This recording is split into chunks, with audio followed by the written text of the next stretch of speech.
तो हेलो दोस्तों, welcome back to my YouTube channel. तो इस वीडियो में हम टॉप 30 क्वेश्चन जीके के करेंगे, ठीक है, जो एसएससी के फेज 2 में पूछे गए थे। ठीक है, इसमें मैंने क्या करने का प्रयास किया है कि पहले मैंने टॉपिक बताया कि कहाँ से उन्होंने क्वेश्चन पूछा था, उसके साथ प्रश्न के साथ तो आंसर भी बता दिया मैंने। फिर अदर इंपॉर्टेंट फैक्ट वो बताए जो आने वाले क्वेश्चन में आपको 3 से 4 नंबर आसानी से दे सकते हैं, क्योंकि जो भी मैं फैक्ट नीचे बता रहा हूँ अदर, तो वो फैक्ट होते हैं जो 2025-2026 में एसएससी ने मोस्ट रिपीटेड क्वेश्चन के अंदर पूछ रखे हैं, जो एसएससी ने 3-4 बार क्वेश्चन पूछ रखे हैं, उसको मैं अदर इंपॉर्टेंट फैक्ट में बताने का प्रयास करता हूँ। तो इसमें क्या करता हूँ, मैं आपको पहले क्या करता हूँ, 100% एनालिसिस बताता हूँ, वो तो बता ही रहा हूँ। इसके अलावा अदर इंपॉर्टेंट फैक्ट वो भी बताऊंगा जो आने वाले एग्जाम में 3 से 4 नंबर आपको बिना किसी हेजिटेशन के दे सकते हैं। आपको कुछ नहीं करना है, वीडियो को लाइक करना है, चैनल को सब्सक्राइब करना है, अपने दोस्तों तक शेयर करना है, ताकि उनको भी ये 100% जानकारी मिल सके। अगर कोई भी कमी रहती है फिर भी, तो आप हमें कमेंट में बता सकते हैं। ठीक है, तो बिना देर की वीडियो को स्टार्ट करते हैं। तो हेलो दोस्तों, हमारा पहला क्वेश्चन आर्ट एंड कल्चर से पूछा गया था। ठीक है, उसमें भी क्वेश्चन पूछा गया था, कालबिलिया लोक नृत्य से क्वेश्चन था। उन्होंने पूछा था कालबिलिया किस भारतीय राज्य का प्रसिद्ध लोक नृत्य है, तो अपने राजस्थान का है। ठीक है, अब इसके इंपॉर्टेंट फैक्ट में आप देखोगे, इसे किस नाम से जाना जाता है, सपेरा नृत्य के नाम से भी जाना जाता है, क्योंकि यह कालबिलिया जनजाति द्वारा किया जाता है। या तो कालबिलिया जनजाति कह सकते हो या सपेरा जनजाति भी कह सकते हो। ठीक है, और वर्ष 2010 में यूनेस्को ने कालबिलिया को अपनी अमृत सांस्कृतिक विरासत, जिसे इंग्लिश में कहते हैं इंटेजेबल कल्चरल हेरिटेज, की सूची में भी शामिल किया गया है। ठीक है, तो ये क्वेश्चन भी पूछ सकते हैं। नेक्स्ट क्वेश्चन देखेंगे हम। नेक्स्ट जो उन्होंने क्वेश्चन पूछा था, उन्होंने पूछा था पीएम यशवी योजना से क्वेश्चन था। ठीक है, उन्होंने पूछा था पीएम यशवी योजना का पूर्ण रूप क्या है, मतलब इसकी फुल फॉर्म क्या है। इसकी फुल फॉर्म थी PM young achievers scholarship award scheme for vibrant India के लिए थी। ठीक है, अब ये किस किस कैटेगरी में दी जाती है वो भी देख लो आप। तो आप देखोगे इसके इंपॉर्टेंट फैक्ट में, यह योजना सामाजिक न्याय अधिकारिता मंत्रालय द्वारा दी जाती है। कभी कभी इसका मंत्रालय भी पूछ लेता है। इसका उद्देश्य ओबीसी, ईबीसी और डीएनटी क्षेत्र के मेधावी छात्रों को कक्षा 9वीं और कक्षा 11वीं की छात्रवृत्ति प्रदान करना इसका उद्देश्य है। समझ में आया। ठीक है, नेक्स्ट क्वेश्चन देखेंगे हम। नेक्स्ट जो हमारा क्वेश्चन पूछा गया था, पारस टेलीस्कोप से क्वेश्चन था। ठीक है, पारस की फुल फॉर्म क्या है ये देख लो आप देखोगे PRL advance radial velocity Abu, इसका इसकी फुल फॉर्म होती है। ठीक है, आप देखोगे टेलीस्कोप भारत में कहाँ स्थित है, ये क्वेश्चन पूछा गया था। कभी कभी इसकी फुल फॉर्म भी पूछ लेता है, तो आप ये भी याद रख सकते हो। ठीक है, उन्होंने पूछा था कहाँ पर स्थित है ये। ठीक है, फुल फॉर्म कभी कभी पूछ ले तो आप एडवांस में याद रख सकते हो। तो ये माउंट आबू राजस्थान में लगाया गया है। ठीक है, अब इसको इम्पैक्ट में आप देखोगे, यह माउंट आबू की गिरु शिखर वेधशाला में स्थित है। समझ में आया, कहाँ पर है, माउंट आबू की गुरु शिखर जो वेधशाला वहाँ स्थित है। ठीक है, और इसका मुख्य कार्य सौर मंडल के बाहर जो नए ग्रह हैं उनकी खोज करना इसका प्रमुख उद्देश्य माना जाता है। ठीक है, नेक्स्ट क्वेश्चन देंगे हम। नेक्स्ट जो हमारा क्वेश्चन पूछा गया था, कंप्यूटर से क्वेश्चन था, और कंप्यूटर में भी उन्होंने क्वेश्चन पूछ रखा था, माइक्रोसॉफ्ट पावर पॉइंट से क्वेश्चन था। उन्होंने क्वेश्चन पूछा था MS पावर पॉइंट में न्यू स्लाइड डालने के लिए किस शॉर्टकट की का उपयोग किया जाता है, तो कंट्रोल+M का उपयोग किया जाता है। इसके इंपोर्टेंट फैक्ट में जो अदर शॉर्टकट की है इंपॉर्टेंट, वो भी देख लो आप। तो कंट्रोल N ये भी इंपॉर्टेंट बन सकती है। तो ये किस लिए काम में आती है, नई प्रेजेंटेशन फाइल खोलने के लिए काम में आती है। और जो कंट्रोल+S है वो फाइल को सेव करने के लिए काम में आती है। कभी कभी ये भी पूछ लेता है, तो आप याद कर सकते हो। ठीक है, नेक्स्ट जो हमारा क्वेश्चन पूछा गया था, वो पूछा गया था पेरिस 2024 का जो ओलंपिक हुआ था उससे क्वेश्चन था। ठीक है, उन्होंने क्वेश्चन पूछा था पेरिस 2024 में ओलंपिक में भारत ने कुल कितने पदक जीते। ठीक है, और दूसरा क्वेश्चन पूछा था, और किस खिलाड़ी ने एक ही संस्करण में 2 पदक जीते थे, तो 6 तो पदक जीते गए थे। ठीक है, और एक मनु भाकर थी, उन्होंने एक ही ओलंपिक का जो 2024 हुआ था उसमें 2 मेडल जीते थे। ठीक है, दोनों शूटिंग में जीते थे। ठीक है, इसके इंपोर्टेंट फैक्ट में और देख लो आप। तो भारत ने कुल 6 पदक जीते, जिसमें एक तो रजत था और 5 कांस्य थे, मतलब एक तो था सिल्वर और 5 था अपने वो ब्रॉन्ज थे। और ये सिल्वर किसने जीता था, वो नीरज चोपड़ा ने जीता था। ठीक है, ठीक है, अब आप देखोगे मनु भाकर एक ही ओलंपिक में 2 पदक जीतने वाली पहली भारतीय स्वतंत्र की पहली एथलीट बनी, मतलब स्वतंत्रता के बाद एक साथ 2 मेडल जीतने वाली एकमात्र पहली महिला मनु भाकर बन चुकी है। ये भी क्वेश्चन पूछा जा सकता है, तो भी याद रख सकते हो। ठीक है, नेक्स्ट उन्होंने क्वेश्चन पूछा था मोहन बागान एथलेटिक क्लब से क्वेश्चन था। उन्होंने क्वेश्चन पूछा था मोहन बागान एथलेटिक क्लब किस शहर में स्थित है। ठीक है, तो ये कोलकाता में स्थित है। और कब इसकी स्थापना हुई वो भी देख लो आप। तो आप देखोगे इसके इंपोर्टेंट फैक्ट में, इसकी स्थापना 15 अगस्त 1819 को हुई थी। ठीक है, इसे भारत की राष्ट्रीय क्लब के नाम से भी जाना जाता है, और यह एशिया के सबसे पुराने फुटबॉल क्लबों की सूची में भी प्रथम स्थान पे आता है। समझ में आया। ठीक है, नेक्स्ट क्वेश्चन देखेंगे हम। नेक्स्ट जो हमारा क्वेश्चन पूछ रखा था, इलाहाबाद स्तंभ से क्वेश्चन था। ठीक है, उन्होंने क्वेश्चन पूछा था इलाहाबाद किले में स्थापित होने के पहले इलाहाबाद स्तंभ मूल रूप से किस स्थान पर था? तो वह कौशाम्बी में था। ठीक है, अब ये किसने बनवाया था वो भी इसके इंपोर्टेंट फैक्ट में आप देखोगे इसके इंपोर्टेंट फैक्ट में इसे सम्राट अशोक ने बनवाया था।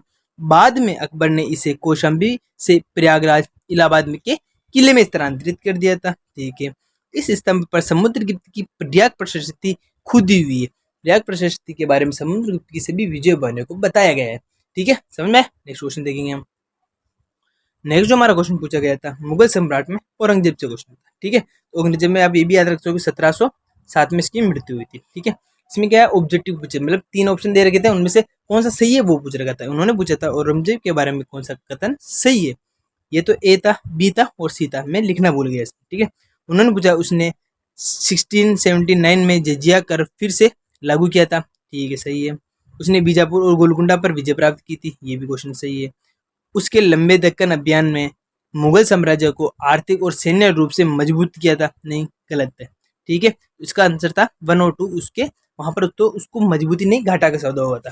ठीक है, अब इसको इम्पोर्टेंट फैक्ट और भी देख सकते हो औरंगजेब के बारे में। आप देखोगे औरंगजेब के दक्कन दक्षिण भारत अभियान ने वास्तव में मुगल खजाने को खाली कर दिया था और साम्राज्य की पतन की शुरुआत स्टार्ट हो गई थी। ठीक है, नेक्स्ट क्वेश्चन देखेंगे हम। नेक्स्ट जो हमारा क्वेश्चन पूछा गया था ओलंपिक में शूटिंग से क्वेश्चन पूछा गया था। ठीक है, उन्होंने क्वेश्चन पूछा था निशानेबाजी में व्यक्तिगत ओलंपिक स्वर्ण पदक जीतने वाले पहले भारतीय कौन थे? तो अभिनव बिंद्रा थे। ठीक है, अब कौन से ओलंपिक में जीता और कौन से सन में जीता था वो भी देख सकते हो आप। ठीक है दोस्तों, चैनल को सब्सक्राइब कर दो अगर बहुत मेहनत लगती है इसमें। ठीक है, आप देखोगे उन्होंने 2008 में के बीजिंग ओलंपिक में 10 मीटर एयर राइफल स्पर्धा में स्वर्ण पदक जीता था। ठीक है, और यह किसी भी व्यक्तिगत खेल में भारत का पहला स्वर्ण पदक माना गया था उनका। उसके पहले कोई स्वर्ण पदक नहीं आया था व्यक्तिगत रूप में, इंडिविजुअल में। ठीक है, नेक्स्ट क्वेश्चन देखेंगे हम। नेक्स्ट जो हमारा क्वेश्चन पूछा गया था केरल का प्रमुख त्योहार कौन सा है? ये भी एक आर्ट एंड कल्चर का क्वेश्चन है। तो उन्होंने पूछा था राजा महाबली की याद में केरल में कौन सा त्योहार मनाया जाता है? वह ओणम मनाया जाता है। अब ये कितने दिनों तक चलता है वो भी बनाता है, तो और इसे कौन से महीने में मनाया जाता है वो भी आप देख सकते हो। इसके इंपॉर्टेंट फैक्टर में आप देखोगे ओणम केरल का एक फसल उत्सव है, क्योंकि ये फसल कटाई के टाइम में मनाया जाता है और यह 10 दिनों तक चलता है। ठीक है, यह मलयालम कैलेंडर के पहले महीने चिगम में मनाया जाता है। मान्यता क्या है इसकी? इसके दौरान राजा महाबली पाताल लोक से अपनी प्रजा से मिलने पृथ्वी पर आए थे। समझ में आया? ठीक है, नेक्स्ट क्वेश्चन देखते हैं।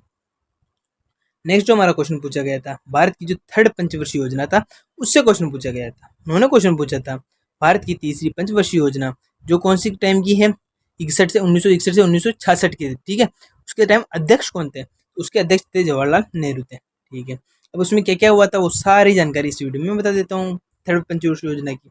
इसका इंपोर्टेंट फैक्ट में आप देखोगे नियम के अनुसार भारत का प्रधानमंत्री ही योजना आयोग का या अध्यक्ष होता है, जिसे अभी नीति आयोग के नाम से जाना जाता है। ठीक है, ये फर्स्ट क्वेश्चन आंसर हो गया। दूसरा आप याद रख सकते हो तीसरी पंच योजना की शुरुआत नेहरू जी के नेतृत्व में हुई थी, लेकिन 1964 में उनकी मृत्यु के बाद लाल बहादुर शास्त्री इसके अध्यक्ष बन चुके थे। मतलब अध्यक्ष चेंज हुए थे, कब हुए थे? 1964 में उनकी मृत्यु के बाद हुई थी। ये भी कभी कभी पूछ लेता है। इस योजना को गार्गिल गोडगिल योजना के नाम से भी जाना जाता है, क्योंकि D.R. गोडगिल ने इसके उपाध्यक्ष थे। समझ में आया? ठीक है, तो इसके अध्यक्ष भी इम्पोर्टेंट बन सकते हैं और उनके मरने के बाद जो आए थे लाल बहादुर शास्त्री वो भी इंपॉर्टेंट बन सकते हैं और उनके उपाध्यक्ष भी बन सकते हैं। ठीक है, कभी भी ये तीनों क्वेश्चन पूछे जा सकते हैं। नेक्स्ट क्वेश्चन देखेंगे हम। नेक्स्ट जो हमारा क्वेश्चन पूछा गया था पंचवर्षीय योजना में फर्स्ट से क्वेश्चन था। उन्होंने क्वेश्चन पूछा था भारत की पहली पंचवर्षीय योजना की समय अवधि कितनी थी? मैंने बताया था ये 1951 से स्टार्ट हुई थी और फर्स्ट 5 साल तक चलती है, तो 1951 से 1956 तक चली थी। अब ये किसके मॉडल पर बेस्ड थी और इसमें क्या क्या हुआ था वो भी देख सकते हो आप।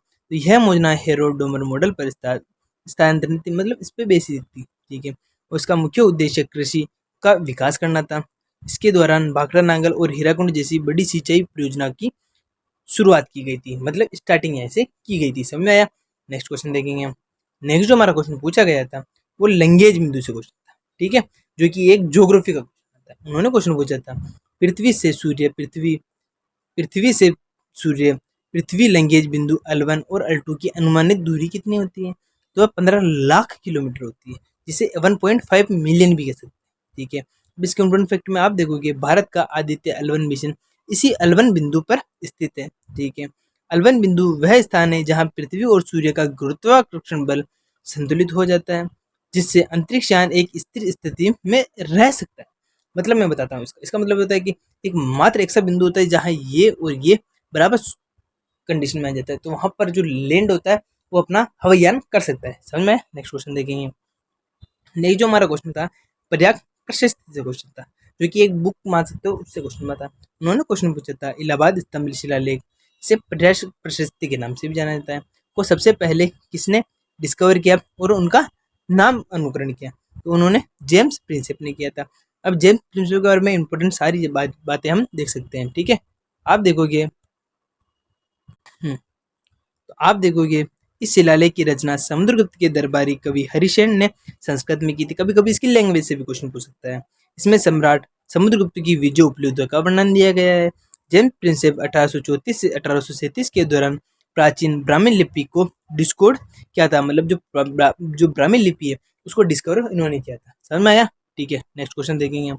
नेक्स्ट जो हमारा क्वेश्चन पूछा गया था राष्ट्रपति की परामर्श शक्ति से क्वेश्चन था। उन्होंने क्वेश्चन पूछा था भारतीय संविधान के किस अनुच्छेद के तहत राष्ट्रपति उच्चतम न्यायालय से परामर्श ले सकता है? तो वह आर्टिकल 143 की से ले सकता है। अब इसके इंपोर्टेंट जो भी इंपोर्टेंट आर्टिकल और बन सकते हैं राष्ट्रपति से रिलेटेड वो भी देख सकते हो आप। तो आर्टिकल 123 राष्ट्रपति को अध्यादेश जारी करने की शक्ति दी गई है। और अध्यादेश किसकी द्वारा किया जाता है? राष्ट्रपति द्वारा किया जाता है। इमरजेंसी के टाइम भी कभी कभी कर सकता है जब उसे लागू करना होनी है, ठीक है। आर्टिकल 72 ये भी इंपॉर्टेंट हो सकता है। तो ये क्या है? राष्ट्रपति को क्षमादान की शक्ति प्रदान की गई है, तो वह किसी भी जो होता है ना कानून के द्वारा उनको क्षमा कर सकता है। जैसे अगर किसी को मृत्यु दी गई है तो वह उसे कारावास में परमानेंट बदल सकता है। समझ में आया? ठीक है, नेक्स्ट क्वेश्चन देखेंगे। नेक्स्ट जो हमारा क्वेश्चन पूछा गया था ईस्ट इंडिया कंपनी के एकाधिकार से क्वेश्चन पूछा गया था। उन्होंने क्वेश्चन पूछा था किस चार्टर एक्ट के तहत ईस्ट इंडिया कंपनी का व्यापारिक एकाधिकार औपचारिक रूप से पूर्ण रूप से समाप्त कर दिया गया था? 1833 के एक्ट द्वारा कंप्लीट समाप्त कर दिया गया था। लेकिन जो 1813 का था वहां पर केवल चीन चाइना के साथ तो स्टार्ट था बस, ठीक है। आप देखोगे इसका इंपोर्टेंट फैक्ट में 1813 के एक्ट ने चाइना और चीन के साथ व्यापार को छोड़कर बाकी सभी एकाधिकार को समाप्त कर दिया गया था। लेकिन जो 1833 का एक्ट था वहां चाय को और चीनी को दोनों को व्यापार को एकाधिकार संपूर्ण रूप से समाप्त कर दिया गया था, जिससे कंपनी पूरी तरह से एक प्रशासनिक कंपनी बन गई थी। क्यों? क्योंकि उन्होंने किसी भी रूप से सारे कॉन्ट्रैक्ट तोड़ दिए थे। समझ में आया? नेक्स्ट क्वेश्चन देखेंगे। नेक्स्ट क्वेश्चन हमारे भारत माता के चित्र से क्वेश्चन पूछा गया था।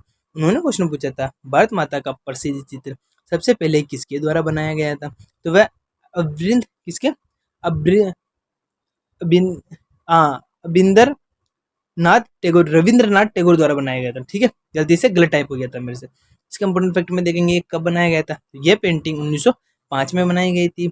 शुरुआत में इसे बंगा माता के नाम से जाना जाता था, जो बाद में भारत माता के रूप में प्रसिद्ध हुई, ठीक है। आज का हमारा लास्ट क्वेश्चन खत्म होता है। वीडियो अच्छी लगी तो वीडियो लाइक करें, चैनल को सब्सक्राइब करें, अपने दोस्तों तक शेयर करें, क्योंकि इसमें हम पहले टॉपिक बताते हैं कि कौन से टॉपिक से क्वेश्चन पूछा गया, फिर इसका प्रश्न बताते हैं, फिर आंसर तो बता ही देते हैं, इसके इंपॉर्टेंट फैक्ट में वो फैक्ट बताने का प्रयास करते हैं जो 3 से 4 नंबर आपको आसानी से दे सकते हैं। क्योंकि ये जो भी प्रश्न होते हैं 2025 के जो भी एसएससी ने क्वेश्चन पूछ रखे थे उन सभी का जो निचोड़ है, जो 4 से 5 बार रिपीट होने वाले क्वेश्चन, उसको इस वीडियो में मैंने आपको कवर करने का प्रयास किया ताकि आपको आसानी से सब चीज़ मिल सके आपको। और आप देख सकते हो कि हमने एक सीरीज चला रखी है जिसमें हम 10 से 15 मिनट की रोज क्लास लेते हैं। अगर इसे देखते हो आप तो 3 से 4 नंबर आप आसानी से ले सकते हो, क्योंकि इसमें हम रिपीटेड क्वेश्चन की सीरीज चला रखी है, ठीक है। तो चैनल को सब्सक्राइब करें। बाय।